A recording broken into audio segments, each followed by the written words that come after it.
And then I want to,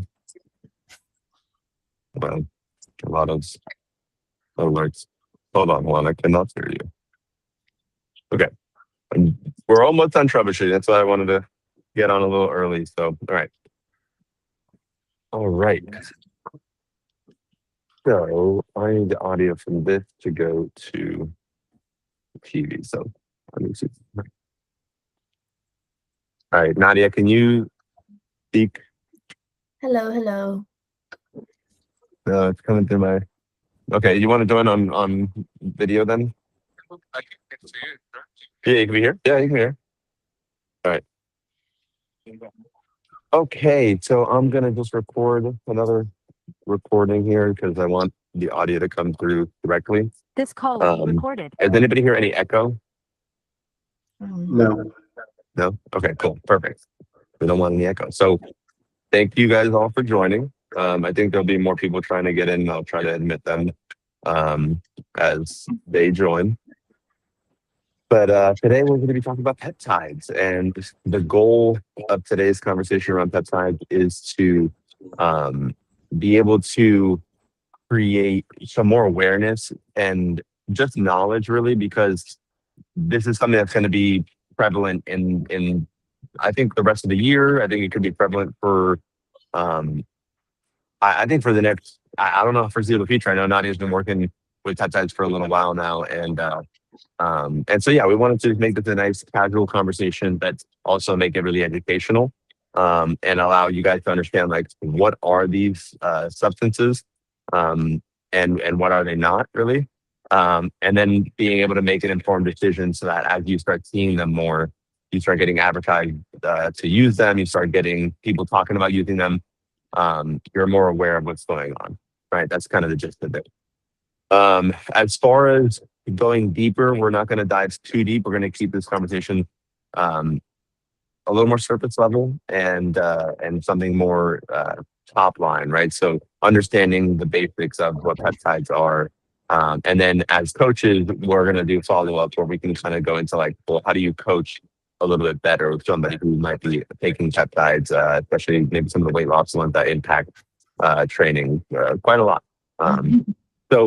But with that being said, this is Dr. Nadia Musavvir.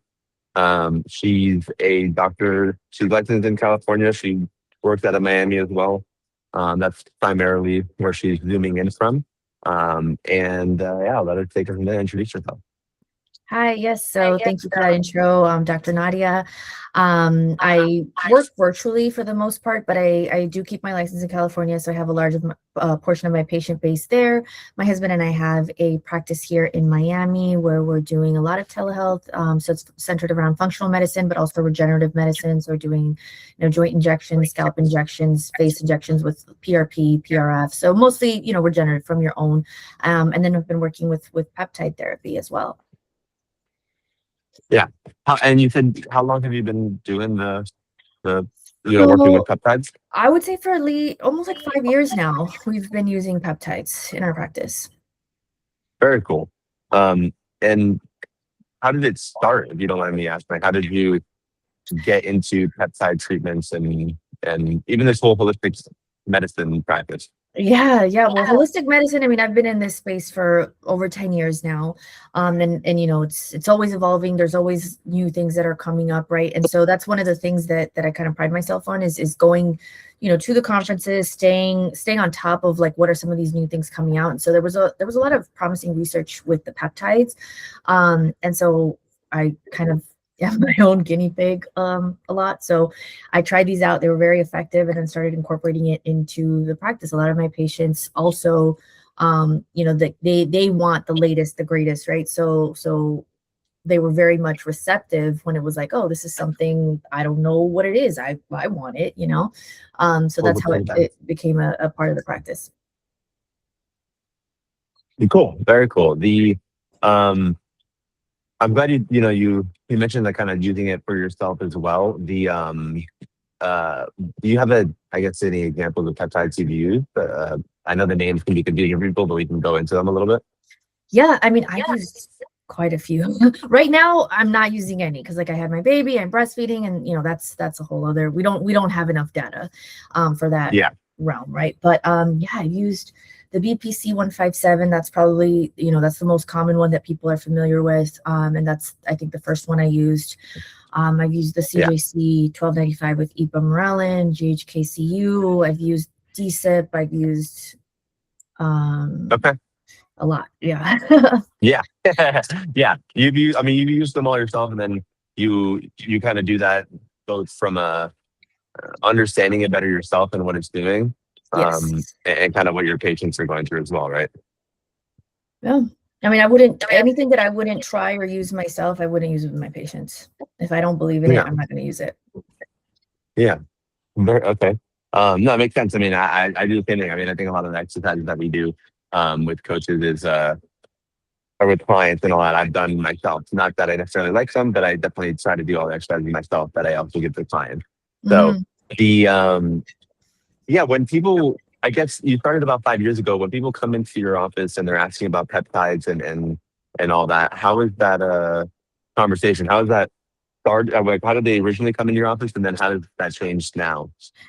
I would say the big change is that no one was coming in asking for those 5 years ago, right? Like these are Yeah, things that yeah. were maybe being recommended. So now is that I'm getting people that are coming in specifically making an appointment, asking and looking for peptides. But 5 years ago, that was not the case. It was coming up because we do comprehensive intakes. So and for context, like when I say a comprehensive intake, like when you go in for your yearly visit, it's like what, 10-15 minutes, something like that. We're spending about an hour to an hour and a half. There's a whole comprehensive set of blood work. So again, when we're talking about maybe 30-40 markers that you're getting in an annual visit, we're getting about 80 to 100 markers at baseline. So then it's like based on their goals, based on their blood work, creating a comprehensive plan, and a lot of times that did include peptides. But yeah, now that's shifted where it's like people are coming in, so it's like a consult that's tailored specifically to getting them started on peptides.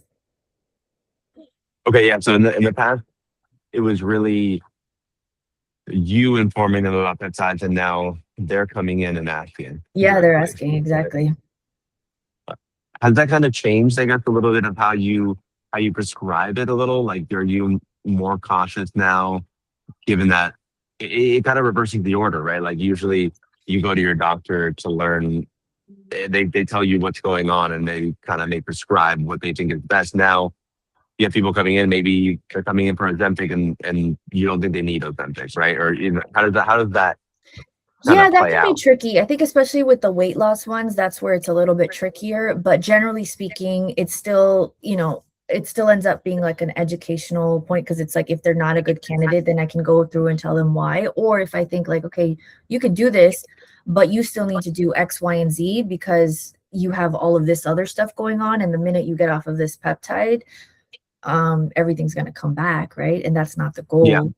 So one thing I feel like I reiterate a lot, and you might hear me say a lot, is that they're not magic. You still, it's not a substitute for doing all the work, right? Like you still need to have a good diet in place. You still need to have good habits in place, good Yeah. sleep, movement, things like that. Yeah. I think that's one of the things that like people, I guess like you see it online, but you also, like you hear anecdotal stories maybe from people that like, if you take this, you're definitely gonna lose 50 pounds. If you take this, you're gonna add 10 pounds of muscle. You know, it just seems like these are like this magic pill now, right? That everybody's like, oh, if you take it, you're gonna get the results you want. Um, given that you've been prescribing it for 5 years, I guess like what is the rate of effectiveness for you? Like, do you see those types of changes on most clients? Do you see like what? Yeah, I guess what are the type of results you typically see and for how long? Yeah, so I don't know if it's the patient population that I have, but like a lot of the patients that I see, like they're already doing all of the things, and so these are just little additions that are helping them kind of take their results to the next level.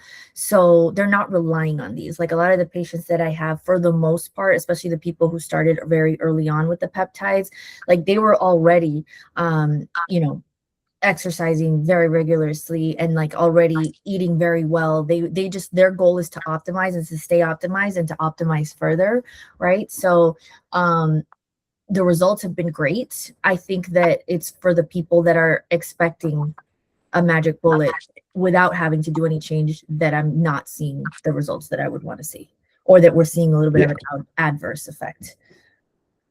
Oh, gotcha. Okay. And yeah, kind of can we dive into that a little bit? Like, well, actually, before we go into who's candidates and who's not, maybe we take a step back and describe a little bit more what a peptide is, for everybody here, right? Like really understanding the definition of what makes something a peptide. Yeah, so basically what a peptide is a string of amino acids that is providing a signal to the body. So that signal can be anything. So that's why there's so many different peptides, because whatever that combination of amino acids are is going to create that signal. So that's essentially what it is. Yeah. So it's pretty, I mean, for those people that aren't familiar, like when we talk about like these amino acid chain, the protein that we talk about in food is part of this, right? It is an amino acid chain, right? Yeah, protein is just a longer amino acid chain than a peptide. By definition, I think 15 or less, if I'm not mistaken, is a peptide, and then more than that is a protein. Yeah. Okay, cool. So, I mean, I think for me, it makes a very clear connection for not being a doctor, not being in the medical space, understanding that like what these things are. It's not anything that's crazy new or novel to science, right? Like we've known about what an amino acid chain is, and how it builds up to make a protein. And then I'm sure we've known for a while in the medical community, like that these amino acid chains are going in the body and creating triggers for like, or forget how to describe it, but like it's like a trigger to release some sort of hormone or release some sort of reaction in the body, right? These are all natural pathways. We just figured out how to create the chains and insert them, essentially. Or that when we do it, we get some results. Right. And I think it's just more so that they're being popularized now, because like what a lot of people don't realize is like Ozempic, your Mounjaros, these are all peptides, and they've been around and used, for diabetes for a long time. So there's a lot of medications that have that mechanism of action, but I think that that is now becoming more popularized, and there's just, people creating different combinations to create different effects. Yeah. So, and that's another whole facet of it, right? So when we talk about peptides and their use, everyone, whether they know it or not, is pretty familiar with Ozempic and Wegovy and all that, and those being a peptide, right? They maybe don't know that they're peptides, but those are already very popular, very widespread forms of this. And you can take these and combine them and make compounds, right, of peptides to use all in one treatment. Am I correct there? What do you mean? Well, you mentioned the compounding, so I know that there is like I've heard that there is like compounding, or there are compounds that you can take. And I know, remember, we mentioned like some are legal in some states. Oh, yes. So, okay. I think what you're trying to say, so, for example, Wegovy, Ozempic, like those are the brand names, right? And then their generic is going to be like semaglutide, tirzepatide. And then when we talk about compounding them, there's actually a whole thing. I think in California, there's actively a lawsuit against like the company that makes like the brand name, and then some of the compounding pharmacies, because they're saying like, hey, you can't do this. But then the compounding pharmacies have found a way around that by compounding it with like a little bit of B6 or a little bit of B12. Gotcha. So now it's not the same formula, right? It's not the same exact thing. But yeah, California is very strict. I would say more so than other states in terms of like, just the different peptides that you can get. So there's less peptides available in the state of California than there are, like, for example, in Florida. And there's some recent legislature that passed, and I don't know how that's going to change things, because again, California has just been weird. It has its own rules, in a lot of different areas, right? Yeah. But you mean the rules, like the regulations you talked about, right? Like there's been some changes to the regulation. Yes. Yeah. No, and that's it, right? I think there is still more restrictions in California, but I just think, even myself, just having plugged this in and put it on social media, like the amount of ads that I'm getting and material for peptides now is unbelievable. And that's, I mean, that's again part of the reason why we're hosting this, is because those recent rule changes are going to increase the amount that we see this, and it's really, you work with the pharmacies directly, or not directly, but you source to the pharmacy. So your goal as the doctor and what you're trying to do is understand people's blood work and what they might need or benefit from, right? Right. And then working with pharmacies that do rigorous testing, right? Because I think that's the other thing, is that a lot of the places that you're probably getting ads from, like, they're getting them online, and like, yeah, there's a cost difference. It's obviously cheaper, but you just don't know what you're getting is part of the issue. And like, I think if you're a regular healthy person and you've tried it and that's great. I work with a lot of people that have chronic illnesses, and they're considered more sensitive. And so I have seen these people where, even from doctors, like some doctors can white label, and they're getting it essentially from, these other gray market, right? And so they react to those versus like the ones that I've given them from proper compounding pharmacies that do the testing. They're certified. They call them 503A or 503B. That's the only place where I would get them from, and the only place I recommend getting from them. Then they're not reacting when they're getting it from those places. So it's like, most people tend to be fine. We don't know if there's going to be sequelae, if there's not. But I would say the bigger issue is just like, if you're not somebody who's very healthy, then there's a bigger chance that you might react to whatever, not the peptide itself, but whatever it's mixed in. Yeah. Okay. So I think maybe from this seminar, we can create like a rule of thumb to follow for if you do want to go get peptides, how to do it safely, right? What would you say that kind of looks like? Obviously, given that you prescribe them, like, what would you recommend if somebody is interested, like how to go about getting something that's pharmacy tested and comes from a good pharmacy that is approved, like just to sell these compounds?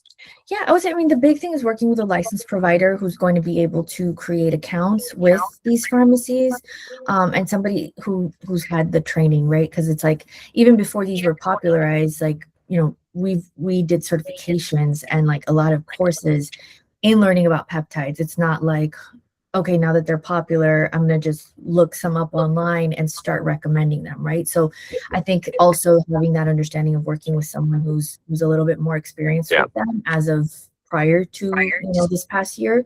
Just because, especially, again, if you're working with more complex issues. Yeah. Definitely, if you have any, always the disclaimer is you talk to your doctor about anything medical that you want to do, especially if you have any chronic conditions or any health risks. That's the most important thing you can do. But at the same time, I think this is not something that you're going to buy off somebody online who's like, oh, I have access to peptides, and you know which one you want because you've done research online, and you're like, oh, I want BPC 157. And I'm just gonna buy it off this. You shouldn't order it like you would off a menu. Like, that shouldn't be how it works.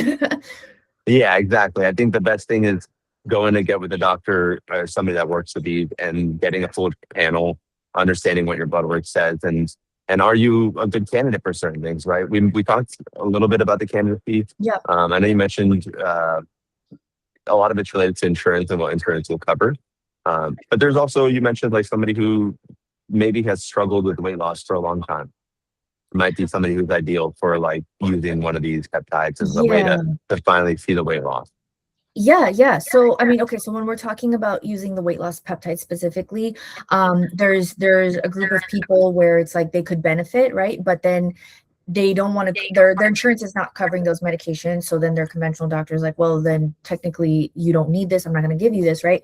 But so I talked about the comprehensive panel that we run, which has a lot more markers that it looks like. And so part of those are going to include more markers that are looking at metabolic health. And so you might see just their metabolic health is not optimized. And so then they could totally benefit from doing one of these. And even if it's What at does a that very mean? Like, low is that dose. liver function or something? So it's going Or to be like, so liver function might be one of them, and also just how you're looking at this, right? Because it's not a matter of just like within range, out of range, but it's also like the pattern, what's optimal, what's not optimal. So like liver might be part of that, but liver in combination with like insulin not being optimal, hemoglobin A1C not being great, high inflammation, maybe a high ferritin. So all of these things are going to point to, more inflammation, possibly liver involvement, possibly fatty liver, where we know that that's all like metabolic related potentially. So then it's like, okay, let's get you started on a low dose of a peptide, which, you and I also had this conversation, like in the natural medicine world, you have people that are split that are like, well, that's just a band-aid. And like, this is a shortcut. But the way that I see it is if somebody's been struggling for a long time and they're not really getting results, and then you give them, even if it's the small dose, but they start to see an effect and they start to see, oh, wow, this is working. Some weight is coming off. So now they're more motivated to keep going. They're more motivated to eat better. They're more motivated to exercise, especially if they're being counseled to do so appropriately. So they're more motivated to continue going, right? And at that point, because they're making, good choices along with that, ideally, then it's not something that they would need to stay on, but it was, a really good catalyst to get things going. Because it's very discouraging when you're doing all of the things and you're still not seeing results. Yeah, definitely. I think I see that a lot in my training when you're according to everything you're discussing, what you're reporting, all that. The client should be seeing results, but they're not, right? Right. And so then sometimes it's a matter of looking at the blood work, because sometimes there's something hidden there. Yeah, and I think these treatments, I think can we go in a little bit how the weight loss one works, right? Just to kind of give people a little more detail there, because I think we're talking about people that we're training that they're not seeing results. And it's like my head as a coach does go to like, where might there be a disconnect where maybe they're missing calories because they drink something that they're not counting and then it adds like an extra 500 calories, or maybe they're not sleeping as well as they say and they're not getting all the rest. But if that's all being taken care of, how would this peptide magically get them results, right? The whole thing, like I've done everything, but then this thing gets a result. How does that actually break down? What are the methods that you use? The main mechanism of action is that it's slow. So there's the Ozempic and the Mounjaro brand names, and then the generics are going to be semaglutide and tirzepatide. The main thing is that they're acting on receptors that are going to help to slow down the transit of food through the digestive tract. So the food is staying in the digestive tract longer and you're feeling full more quickly. So these are acting on the GLP-1. And then in the case of Mounjaro or tirzepatide, it's actually acting on two of those receptors. So, like two different, I'm missing the name, but it's GIP and GLP-1. So it's not just one. So that's why there's a little bit more efficacy with the tirzepatide, but that's essentially what it's doing. And we make these naturally, but they're very short acting. So this is going to kind of help to prolong the effect so that it's having more essentially of the effect. So then there's more food that's sitting in the stomach. You're feeling full for longer.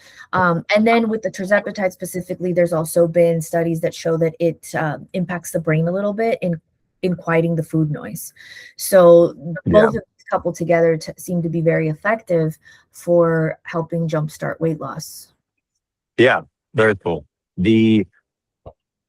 So essentially, it's still like, because I saw somebody posting the other day, and it's still food in, food out, right? Like that's the end of the day. That's what drives weight loss. And the way this peptide works is that it enters the body, you're eating food, and it just slows the digestion process down in your stomach and in your intestinal tract to create fullness for longer. That's what you're saying, right? And then there's another side to it that we're starting to discover, that is which one did you say was the one that was Wegovy? Or the one that was Zepbound or Mounjaro. That's going to be the tirzepatide. The generic. That's acting on those go into the brain too. They're kind of showing It's crazy that you mentioned the food noise thing, because I told you I was talking with coaches about this idea of food noise and asking if people had that. And for those of you on this call who don't know what food noise is, it's just this like constant dialogue in your head where you're thinking about food all the time. Like it seems so natural or so nonchalant, like it's not a big deal, but it for me sometimes when I get it, it's like I'm sitting on the couch and I know I have ice cream in the fridge and I'm not hungry at all, but I'm thinking like, oh, I could just go get some ice cream. And it's you don't notice it's a problem until like it's like the sixth time you've heard of that, like your brain say that, and you're like, why do I want to keep going getting the ice cream even though I'm not hungry? Like I know I'm not hungry. I don't feel hungry. And so this peptide can treat that or showing It some helps promise to in treating quiet that. that. Yeah, absolutely. There's been studies and there's more that are being worked on, but like for addiction, I'll give you an example. I had a patient that was just, he would drink 12 beers a night. Like that was just his thing. Did not eat well. And he was drinking 12 beers. He was like bloated. He wasn't really eating properly. After his first dose, and this was, I always start on a very low dose. From one day to the next, stopped drinking beers, just no longer felt the need to have that. And then because within that first week, which this is not typical for most people, this guy also had a lot of weight to lose. So he dropped, I think like 20 pounds in that first week. But a large part of that was just cutting out, this was 12 beers a night. So over a week, that's a lot of beer. That's a lot of calories. So by cutting that out, and then again, we talked about, he's seeing this small win, he's seeing improvement. So then he started eating better, started exercising. That impact in quieting, your need to reach for something, whatever that may be, is very powerful. Yeah. And, we talked about having to establish some sort of foundation around this with food and exercise that increases the results long term, right? Yeah, absolutely. For someone like this, how has the results been over a long period of time? Have they been able to sustain this? What's your treatment plan with someone like that as well? Like, do they stay on this forever? How does it work? Yeah, so with me, I'm always, again, when I'm just kind of zooming out and looking at everything, right? So it's like, okay, there's this piece, but there's also, we need to change your diet. You need to start exercising, right? So it's like, if they're combining everything together, then the goal is like, and depend, like, for example, this person, will stay with him as an example. He had a lot of weight to lose. So then it was like to stay on for 6 months and then to start tapering off. But during that 6 months, building up his muscle mass, reducing all his inflammation, optimizing his sugar, and doing, creating dietary choices that are going to help to sustain that once he comes off of that medication, so that it's not like, okay, you come off and everything comes back, right? I think that's the missing piece. And also when we hear about, like, because for a little while, I feel like there was almost like a demonization of GLP-1s. It was like they were being praised, and then it was like, oh, but they're creating, gastric, the gastric paralysis, and they're creating all of these side effects. But I feel like, number one, they weren't addressing dosing going too quick, going up. What am I trying to say? Increasing the dose too quickly. So like going up to high doses and doing that again really fast, and then not counseling on, like, you can't continue to eat the same diet, because like we were just saying, how the food stays in your stomach longer. Well, if you're still eating, like, I don't know, fast food, fried chicken, fried foods or whatever, not any fried foods, high calorie, heavy food, and now that food is just staying in there even longer, like, you're gonna feel sick. That makes sense. I didn't even think about that, because it is a lot and alcohol to just be staying in the gut. Exactly. You're supposed to also counsel people not to drink alcohol, because again, that alcohol stays in your body longer. So then you're also going to there's the potential for alcohol intoxication more quickly. And there's a lot of people that aren't told about this. So like, for example, I always check pancreatic enzymes before getting started, and also while on it, because that's one of the things that they can talk about, is you can get inflammation of the pancreas with this. If I have someone who comes wanting to start and they already have an inflamed pancreas because they drink, too much on the weekends or whatever, like, I'm not going to get them started until they calm that down, until they're like, okay, I'm kind of in a better place mentally, that it's like, okay, I'm ready to get started with this. Because if you're going to keep drinking, like, you're going to get sick, you're going to have an adverse effect, and who are they going to come back to for that, right? Yeah. So And I think there's just across the board, there's not enough on the lifestyle piece. It's like, yeah, here, you're going to lose a bunch of weight. yeah, and unfortunately, and that's why, I mean, again, not to reiterate this, I think for the 10th time, but the reason we're having this call, and it's not just the sales thing and trying to get everybody to buy peptides, is because I do think that everybody has this conception that they're just going to take this thing and get this result. But and the fact is, kind of what you're saying right there, is that a lot of people that go into it with that mindset and then don't change anything in their lifestyle is actually some of the reasons why these things have negative, like, adverse outcomes, right? Because the Absolutely. pancreas is having to take extra work on to process all the food Right. because it's sitting there for longer. The gut, all that. Yeah. It's just, if you don't change the lifestyle, then you might actually be higher likelihood of having adverse outcomes. Yeah. And kind of like to tie to what you were saying earlier, like, it's affecting training. If someone's not taking an active effort to nourish themselves properly, then yeah, their training is going to be massively affected, because they're going to be tired. Yeah. They're not going to be able to keep up. Yeah, I was going to ask you too. You mentioned about muscle building, and obviously there's that conception right now that a lot of the early studies were saying that when you take these, you're not just losing body fat, but you actually lose a high percentage of muscle as well.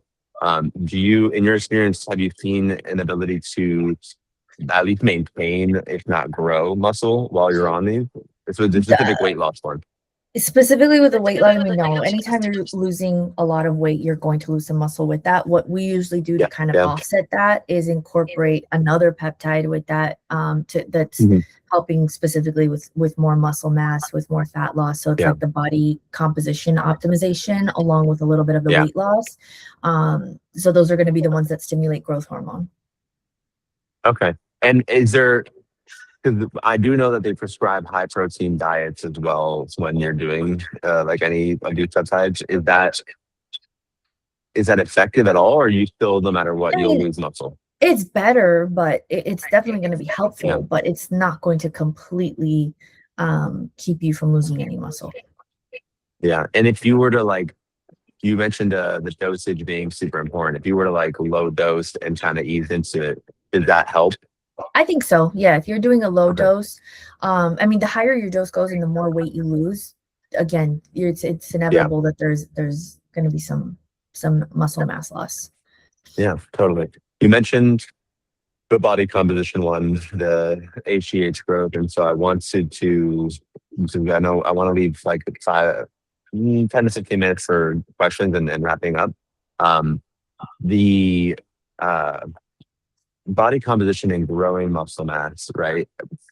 What's the difference between this and your traditional, testosterone treatment or HGH treatment, and just like steroid supplementation in general? Like, how are peptides and steroids related and different? Yeah, great question. So with peptides, you're giving a signal. You're giving a signal for that growth or for the release of that hormone. With hormones like, testosterone replacement or growth hormone, like, you're giving the actual hormone. And so when you give the actual hormone, the issue is that, our body is everything is feedback loops and mechanisms. So when you're giving the external hormone, then that sends a signal to your brain like, oh, that hormone is there, I don't need to make any more. So that's where the difference is. One is signaling to work with what you have, to use the raw material that you have to make something, versus it's here, so I'm going to shut down. Yeah. And I know we mentioned with a good doctor, of course, you can manage steroid treatment well, because there's obviously, like I said, the feedback mechanism. So there's other treatments. Yeah. But with these peptides, it's that amino acid chain you referenced in the beginning, right? Like, this amino acids we buy at the store, right? There's a lot of different types of amino acids that you can buy. But really, the peptide is the chain of those amino acids put together in a way that helps the body release its own naturally occurring hormones, right? Or whatever we're talking about, right? Right now, we're talking about this HCH one specifically. And that's the way it works. It's not going and directly replacing your HCH like an external, like exogenous form of it would. It's just, it's signaling your body to do more, right? To make more of it, right? Mhm. What's the risks with these HGH and human, like the one that's more body composition and muscle mass growth? What are some risks associated with it? So we usually run, part of our panel includes something called IGF-1, which is an indirect reflection of growth hormone. If that's elevated in someone, I won't give that to them unless they've been, worked up, if they have to make sure that there's no cancer, because theoretically, and not always, that's not always, but sometimes elevations with that are going to be associated with cancer. And so there is a theoretical risk that these hormones can create growth of cancer because they're promoting growth. So they could theoretically promote growth of cancer cells. Now, the caveat that I have here, or like what I tell people, is then they get, it's all, of course, to your comfort. Like if that makes you uncomfortable, then by all means, that's not the peptide for you, right? But the other thing to consider is like getting good sleep increases your growth hormone, exercise increases your growth hormone, right? So we're going to say that exercise and sleep create or increase your risk of cancer, you know what I mean? But with that, if somebody has a personal history of cancer, I'm not giving that to them. Yeah, and I've even heard it posed to, I've worked with cancer patients, and I remember it's such a trick. The science is it's so tricky because some of the nutritionists for cancer patients do prescribe like maybe less protein and less like they don't want your muscles to grow. They don't want cells to grow as much when you have cancer in general, right? So that kind of, you're talking about the theoretical risks, like these things like an HGH hormone and the peptide that helps it is going to elicit growth overall in the body, right? It's not necessarily super tailored to muscle. I guess is what you're saying. Yeah, or like, proliferation of some cells. Yeah. The results here with the human growth hormone peptide, and it's BPC 157. Is that the one? Is that the one for muscle mass? Yeah, that's CJC. That's CJC 1295 with, the one that I tend to use is CJC 1295 with ipamorelin, but there's also tesamorelin, there's sermorelin, but I would say that the more superior one is going to be the CJC 1295 with ipamorelin, that combination. Okay. Maybe dumb question, but I think a lot more people have it on this call than no dumb me. question. Why are there so many different ones? Like you mentioned that you have this superior, like if it's an amino acid chain, like one only. Yeah. So some of them are acting on like different segments of the growth hormone, and then some of them are just earlier iterations. And so as they've had like different, versions that have come out, they just seem that some are more effective. So for example, tesamorelin is supposed to target belly fat a little bit more, and I think it was, if I'm not mistaken, it was like originally so it had something to do with like HIV treatment, if I'm not mistaken, like to help with the muscle wasting there. But like, CJC 1295, ipamorelin, like that came a little bit later. And what we're seeing is there's less side effects with that. So it's just that like as later iterations have come out, like they're just noticing that either they're more effective or tolerated better. Yeah. So what is the range of things that you can do with peptides? If you had to like boil it down to some core things, that if you're interested in peptides or like you're interested in getting help in certain areas, what range of things can you do that you can use peptides for? We know weight loss, right? Yeah. We have this one, the human growth hormone, that can help with muscle. But what else is there? A common one is the one for inflammation, which you mentioned was the BPC 157. Then there's ones for like skin health, for wound healing, which is the GHKCU. For immune health, the TB500, considered like anti-aging because of the effects that it has on, this could be a whole separate lecture conversation, but there's ones that act on the thymus gland. So the thymus gland is thought to be like, I guess the key to help with better aging, because as we get older, that kind of starts to like it shrinks and it's not there. Yeah. So stimulating this is thought to be very anti-aging. So there's peptides for that, peptides that stimulate the pineal gland, which is another one that's really thought to help with the aging process. There's some for mood, even like nasal sprays that you can use for mood. I mean, there's some for erectile. Yeah, there's a lot. Yeah, there's a lot. Yeah. Yeah, it's really cool. It's I think it's a super interesting space. You know, I think I wanna finish this conversation around here, just to not go too deep, because obviously, as everybody can see, like the ones that we talked about, the weight loss, the body composition, like those are more commonly used, I think, right now. And that's kind of what we're seeing, probably because of the marketing proliferating a lot.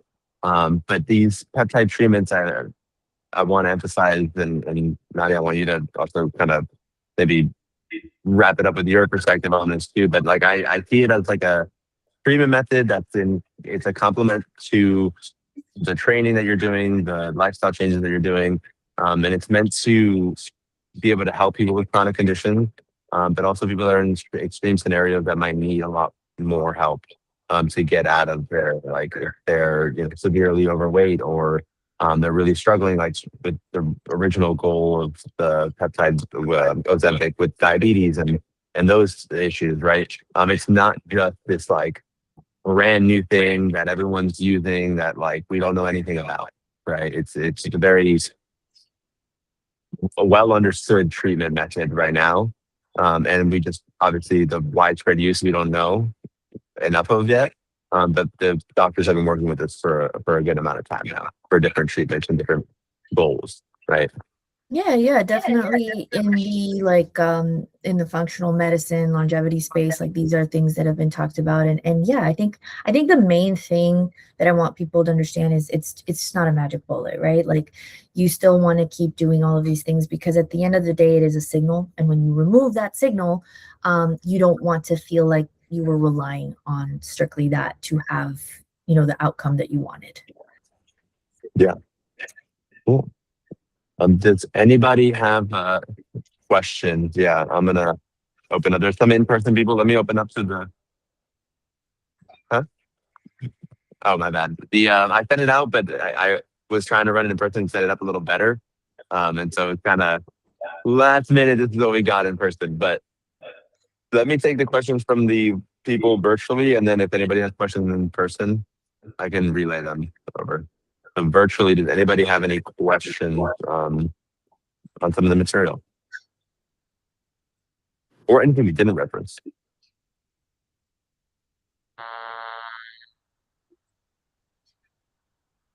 Yeah, Jay.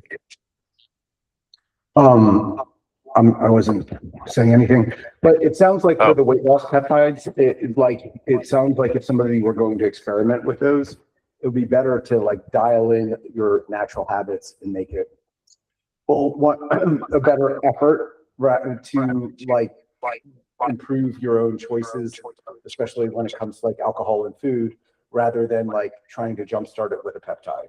That was my takeaway? Exactly. Yeah.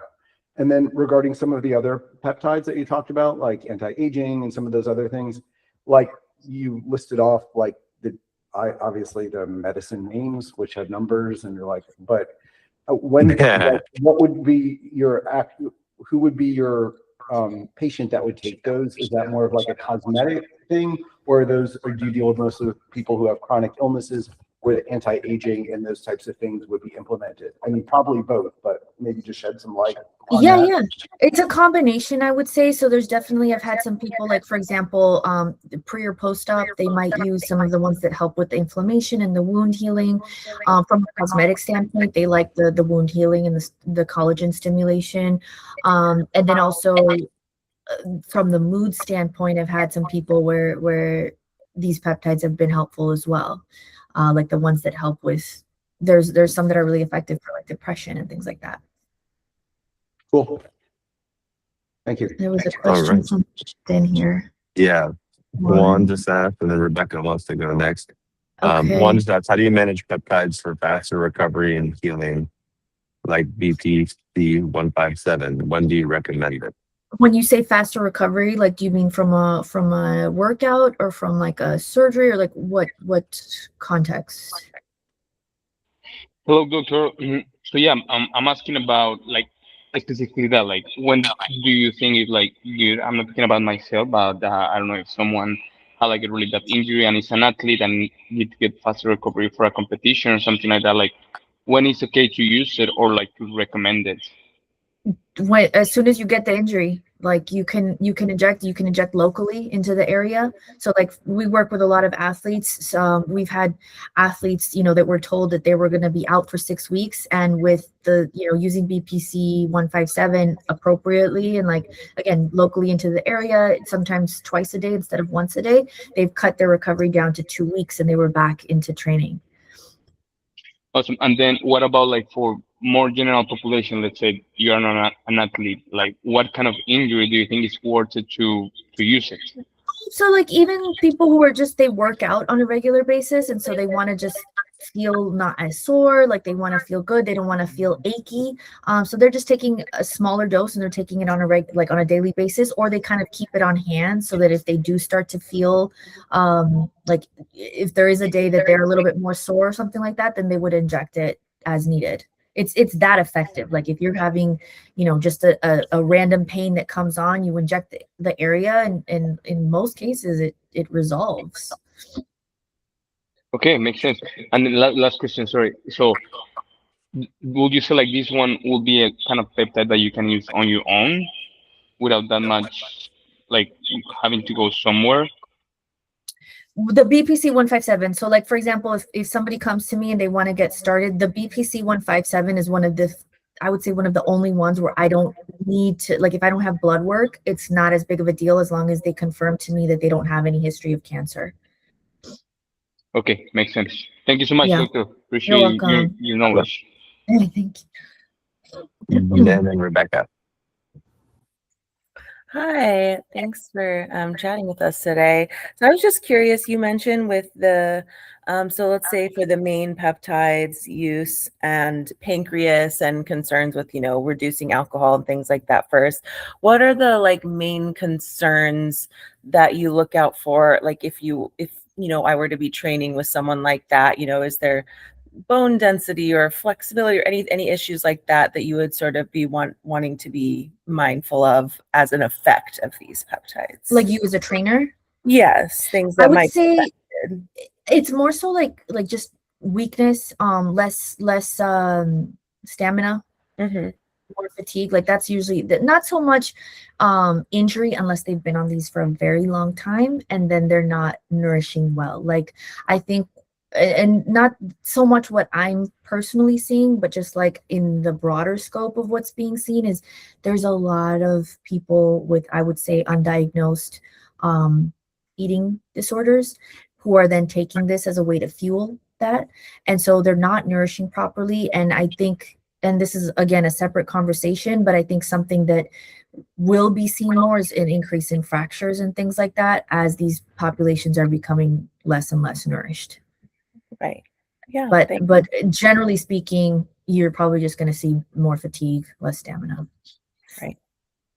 Yeah, Rebecca, actually, I'm working with a few people that have taken Ozempic, and I'm not too familiar with the dosages or how far along they were, but I do know that the fatigue is very real, right? And you'll see it and translate into what they can do from 1 week to the next, dropping 20-30% of what they can do.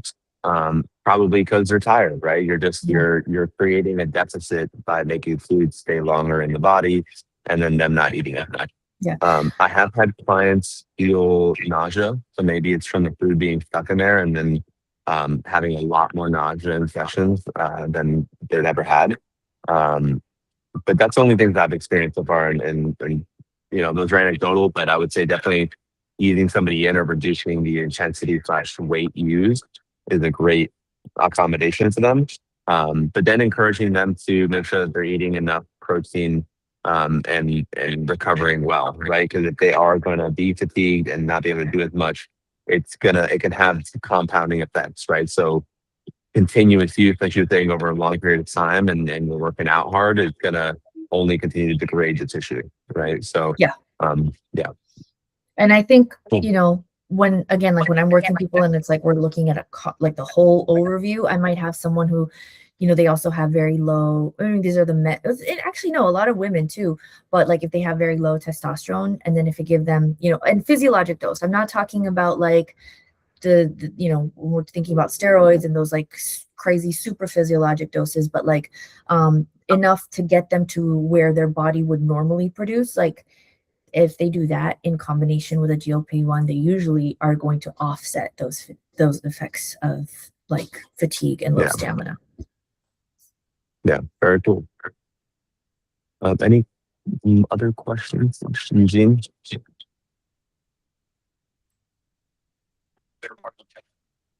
But it wasn't asked, so we did talk about it. So Nadia, do you have any other information on third-party testing? Is there any like official third-party testing that like? Not official, but usually by going to like the pharmacies that are considered 503A or 503B, they have gone through that testing. Yeah, so 503A, 503B pharmacies B as in have boy. gone through some testing. B as in boy. Yeah.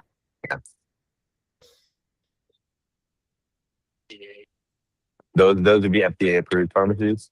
No, so that's the thing. These are not FDA approved, although this has happened like literally some point last week. There is some change that's happening. There's some that are, let me backtrack. So about over a year, 2 years ago, the FDA had put a bunch of peptides on a banned list. And so then none of the peptides were like BPC 157, like even the more common ones, none of them were considered, like they were banned. Then they removed like a few of them from this list. So that's where we're at as of last week. That's where we were at. So with this, whatever last week, this new review that they're doing, I don't know if that's going to lead to FDA approval, but basically they were not considered banned substances, but they're still not approved, if that makes sense. Yeah, they're still in that gray area. Yeah, so it's all informational research purposes, right? Right. And so that's why it's like it gets tricky, because it's like then you have people like, if it's not FDA approved, why does it matter where do I get it from? But it comes down to sourcing and quality control. And we know that what these peptides are being put in, right? Because it's some liquid that they're in that you can use to inject. So you're kind of just wanting to be careful about that liquid. Like, what is that? Is that?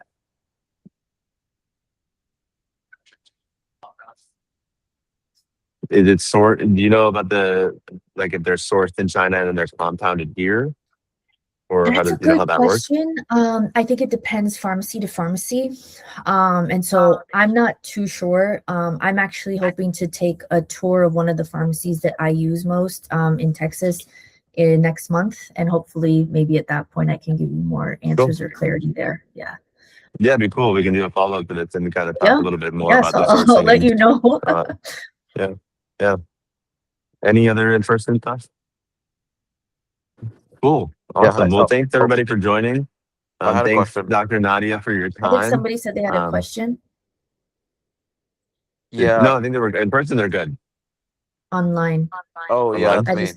Jose? Yeah. Hi. So my question is, where can we stay up to date with everything peptides? And then is there another source where we can educate ourselves a little more on that? That's a great question. I think a lot of us are trying to figure that out because it's changing so rapidly. Yeah. So yeah, it's changing a lot. I mean, I can definitely pass on information to Jaime as I'm figuring it out, right? Because like again, with this recent, like that's super new. And I'm getting that from like one of the places that I like learned and did some like additional certifications with. But everybody's kind of figuring this out. Oh, MindPup, they have a lot of great information. Yeah, I think those podcasts like Mind Pump or like the Huberman Lab, they really do a deep dive into a lot of these things, the people that use them on a regular basis. But as far as maybe more the medical regulatory or the literature stuff, I think maybe Nadia and I can get together and kind of draft up some stuff to give you guys some informational things to take away. And where to go to for trusted information. Once this, like everything that just happened last week, like once that all kind of settles and we boil down what it is that changed, like I'm happy to make a resource for that. and then keep you guys updated as I find out. Thank you. We are going to send this. Yeah, thanks, Jose. We're going to send this recording. We're going to put it on YouTube and share it. As long as I can edit it nicely. And if not, we'll just share the recording with you all anyways. And a little one pager kind of giving you the information we talked about. And then, yeah, we'll get back to you on any trusted sources. But for now, I think, I've listened to a couple episodes on the Huberman Lab about this. I don't listen to Mind Pump personally, but I do think that those are great sources for people talking about their own experiences and what they're seeing. And I think that's it. Right now with all of this going on where it's a gray area, so I think that's a great source of information of these. I think something like the Huberman Lab does take great effect to be as accurate as they possibly can. Right. And so, but yeah, I'd use your own judgment, always work with the doctor. Make sure that you're doing it in a way that is safe and not anything. Just avoiding not risks. overdoing Go it. into the, yeah. You have people that are taking like 6-7 peptides at one time. Like that's not, Yeah. you can always I always recommend rotating, doing no more than 2 or 3 at a time. Yeah. Keep the risk low. Yeah. Talk to your doctor and we'll send us some more information. But thank you guys all for joining. Okay. See you guys. Bye.